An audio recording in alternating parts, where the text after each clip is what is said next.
Are you about to turn 18? Are you unsure what you can do when you finish either sixth form, college, or a study program?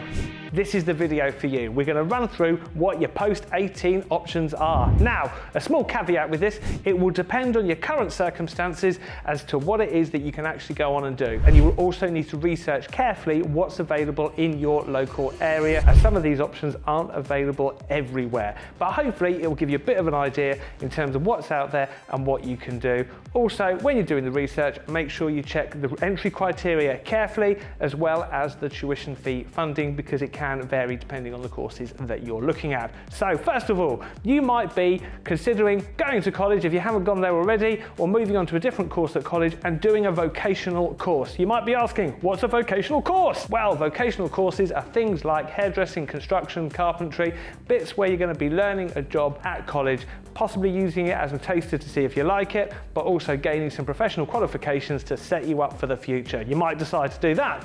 But colleges, they do other things as well. You might be wanting to do a subject course where you are there all the time. So for example, media, art, or something like that, and you spend all your time at college doing that one area, honing and developing those skills, possibly for preparation into work-based training, apprenticeship, or even university. But what else can you do? Right, depending on what you've done already, you can go on to an apprenticeship. And there are so many different sorts of apprenticeships out there. Check out our apprenticeship videos to find out more.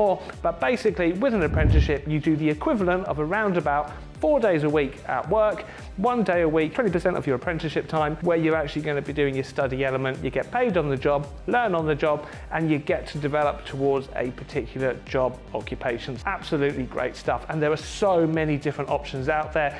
Check out our occupational maps video just to find out how many options there are, because it's brilliant. So the other thing that you could do that's a bit like an apprenticeship is doing work-based training, and this is where you're learning on the job. So typically what you might decide to do is you might get your CSCS card for construction, you might end up labouring, working on a building site, and then working towards the licenses, or sometimes they're called machine tickets, to be able to drive those machines that you see on building sites. That's a good example of work-based training. Other things include things like warehouse work, where you're learning on the job, but it isn't an apprenticeship. That's another option that you've got. The other thing that you could consider, if you're not quite sure what you want to do, you might decide to do some volunteering or some work experience, possibly with some training on the side, to help you figure out what it is that you want to do. Absolutely fine. Young people do work experience, but also older people do as well. If you're trying to figure out what it is that you want to do, it's an absolutely decent option. Other things that you might consider are higher education. Now, with higher education, a lot of people go, university, go and get a degree.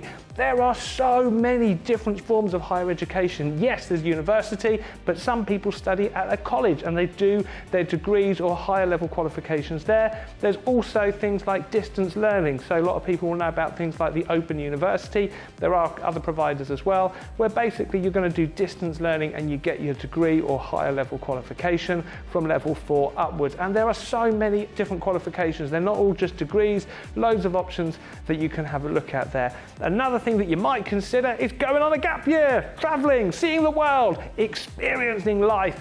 That could be another option for you. You might decide though to also travel and work, sometimes called seasonal work. So for example, you might go and learn through work-based training to become a ski instructor, and then you might travel on the back of that and actually get work in different countries. Or you might go and do TEFL, teaching English as a foreign language. That could be something you can do, but there's loads of stuff there that you can do in that side of things as well.